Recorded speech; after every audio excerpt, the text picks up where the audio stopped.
From the grand halls of the Carlton Mansion, I often found myself questioning my place amidst a legacy that seemed to favor my brother, Mark. The journey I embarked on, driven by my desire to be more than just the overlooked daughter of a grand lineage, was fraught with challenges, doubts, and unexpected turns. As I navigated the tumultuous seas of family politics, ambitions, and loyalties, I discovered that my place in this vast tapestry was not determined by birthright, but by the choices I made. While the world was enamored by Mark's golden aura, I carved a path for myself, one that diverged from the well-trodden trails of the Carlton dynasty. It led me to humble beginnings, despite the family's vast wealth, and eventually to the creation of a venture that was solely mine. But as the winds of time shifted, I was once again drawn into the epicenter of the family storm, one that threatened to engulf our legacy. In this tale, you'll find more than just the rise and fall of business empires.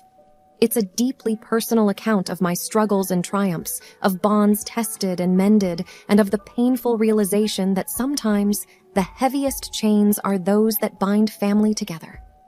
Join me as I take you through the corridors of the Carlton Mansion, into the heart of a family torn apart by pride and ambition, and my relentless quest to prove my worth.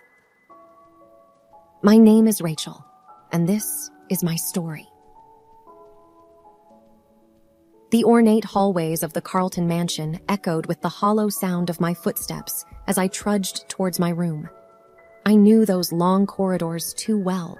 Every picture frame that adorned the walls, every carpet design, and every flickering chandelier had silently observed me growing up. But it often felt like the mansion itself knew me better than my own parents did.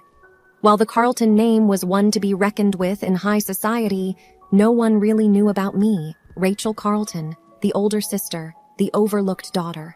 Whenever I entered a room, it was as though a shadow had walked in, never the heiress of the Carlton fortune. I have to make it on my own, I often said to myself, standing in front of the mirror in my room. There, staring back at me, was a young woman with fire in her eyes and determination in her posture. Not the fragile, overshadowed girl everyone assumed me to be. From the age of 16, I worked part-time jobs, despite having a trust fund large enough to buy several houses.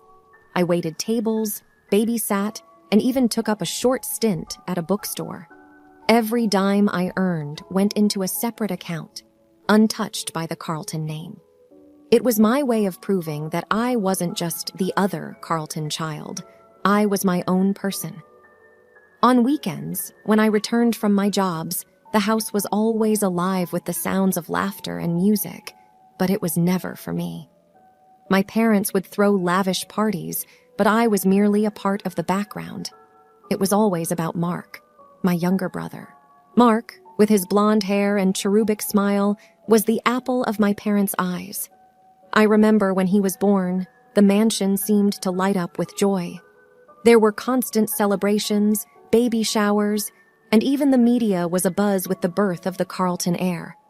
While I tried not to resent him, I often caught myself looking at Mark, thinking, why him? Why not me? It wasn't his fault, of course. He was just a child, happily oblivious to the dynamics of our dysfunctional family. One evening, as the sun cast long, melancholic shadows in my room, I overheard a conversation between my parents. Their voices were hushed, but the mansion's acoustics betrayed their secrecy. I just don't understand why she insists on working those menial jobs. My mother's voice was laced with frustration. It's just a phase, dear, my father replied calmly. She'll grow out of it. A phase? Is that what they thought? My entire struggle to establish my identity was just a passing whim in their eyes. I had to show them, and the world, that I wasn't defined by the wealth and prestige of the Carlton name. I was Rachel, and I had a voice that deserved to be heard. Determined, I decided to take on a new challenge, something that would push me out of my comfort zone. A project that would define Rachel Carlton, not by her family's wealth, but by her own grit and talent. And while I was yet to figure out what that would be, I was resolute in my decision to make a mark. one that was separate from the golden boy of the Carlton family. But what could that be? The answer didn't come to me immediately. It was during one of my shifts at the bookstore when I stumbled upon an old, dusty book about community service and making a difference. The ideas and stories inside it ignited a spark in me. Maybe, just maybe, I had found my purpose. And as days turned into nights and the pages of the calendar flipped, I found myself immersed in a world far removed from the glitz and glamour of my family's lifestyle. But this new world, though challenging, gave me a sense of purpose and identity that the Carlton Mansion never could. As I laid the foundation for my project, little did I know that this journey would not only change my life, but would also challenge the very fabric of the Carlton legacy. And it was just the beginning. Years quickly slipped away as I engrossed myself in my newfound purpose. My project, which initially began as a simple community outreach program, quickly gained momentum and evolved into a full-fledged nonprofit organization. Hopeful Tomorrow focused on education and skill development for underprivileged children, and its success was a clear testament to the countless hours I had poured into it. With each passing day, I felt a pride that was born from hard work and dedication, not from a family legacy. My name began to appear in newspapers, not as Rachel Carlton, the overlooked Carlton daughter, but as Rachel, the founder of Hopeful Tomorrow. It was a distinction that meant the world to me. However, as my star was rising, dark clouds loomed over the Carlton empire. It was a crisp autumn evening when the news broke out. Mark, with his boyish charm and natural charisma, had been handed the reins of the family business. The announcement wasn't surprising. The society columns had been speculating about it for weeks. Yet, the rapid downfall that followed was nothing short of shocking. I remember the morning when I picked up the newspaper, the headlines screaming about the Carlton Empire's imminent bankruptcy. Poor decisions, unchecked investments, and allegations of embezzlement surrounded Mark's name. The golden boy of the family had, in a matter of months, squandered a legacy that took generations to build. My parents were devastated. The media was relentless, and their darling son was now the pariah of the business world. As for me, while part of my heart ached to see my family's name tarnished, another part felt vindicated. All those years of being overshadowed, of being the invisible child, had culminated in this moment. But I wasn't one to bask in another's downfall. Harnessing my success and the substantial personal wealth I had amassed over the years, I took a bold step. I started Carlton Revive Inc., a company aimed at resurrecting the crumbling family business. While many saw it as a foolhardy endeavor, I saw it as a challenge, a chance to not only restore the family name, but also to prove my worth once and for all. It was not easy. The task at hand was Herculean. Days turned into nights, nights into days, as I grappled with debts, angry creditors, and a demoralized workforce. But where Mark had failed, I thrived. My experiences, my failures, my time away from the Carlton shadow had all prepared me for this.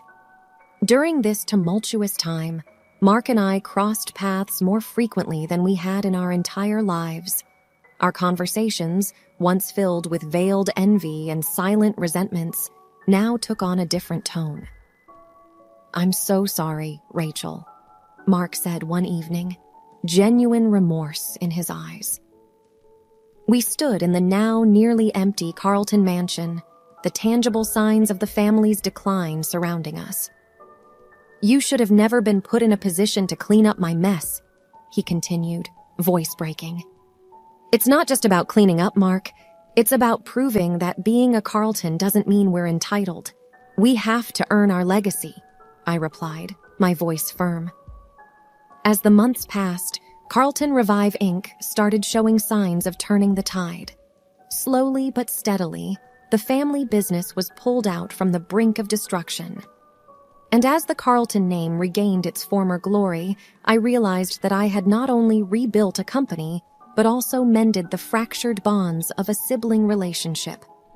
Mark, humbled by his failures, became my strongest ally, supporting me in every endeavor. Together, we embarked on a journey, not as rivals, but as two siblings united in their goal. And while the world saw the resurrection of the Carlton Empire, I saw a personal victory. The world that had once dismissed me had no choice but to recognize my worth. And in that recognition, I found my redemption. The Carlton Mansion, once echoing with the distant laughter and the clinking of crystal glasses, now wore a cloak of somberness. 2 years had passed since the rise of Carlton Revive Inc., and much had changed. My relationship with Mark had transformed from distant to close-knit, yet the shadow of the past still loomed large. Our mother's birthday was always a grand affair. She had a penchant for luxurious celebrations. And despite the roller coaster of emotions and events the family had experienced, this year was no different. The mansion was abuzz with preparations, floral arrangements, gourmet food, and an orchestra setting up in the grand ballroom. Guests from high society were expected, and every detail had to be perfect. The evening began on a cordial note. Soft conversations, bursts of laughter, and the melodious strains of the orchestra filled the air. Mark and I exchanged pleasantries, reminiscing about childhood memories and shared experiences. The bond felt stronger than ever. Dinner was served in the grand dining hall, a long table adorned with silverware and intricate china.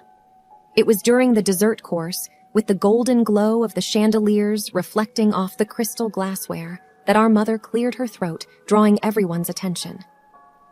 "Rachel, darling," she began, her voice sweet, yet with an underlying firmness. "You've done wonders with Carlton Revive. We couldn't be prouder. But I think it's time for Mark to find his footing again. I wish for you to make him a co-owner of your company." The room went silent. I felt every eye on me, gauging my reaction. My heart raced, and a myriad of emotions welled up inside. Surprise, anger, disbelief. "I've rebuilt the company from scratch, Mother," I began, trying to keep my voice calm and measured. "I've poured my blood, sweat, and tears into it. Mark had his chance with the family business, and he lost it." Mark shifted uncomfortably in his seat, his face a shade paler. Our father, always the silent observer, watched the scene unfold with an inscrutable expression.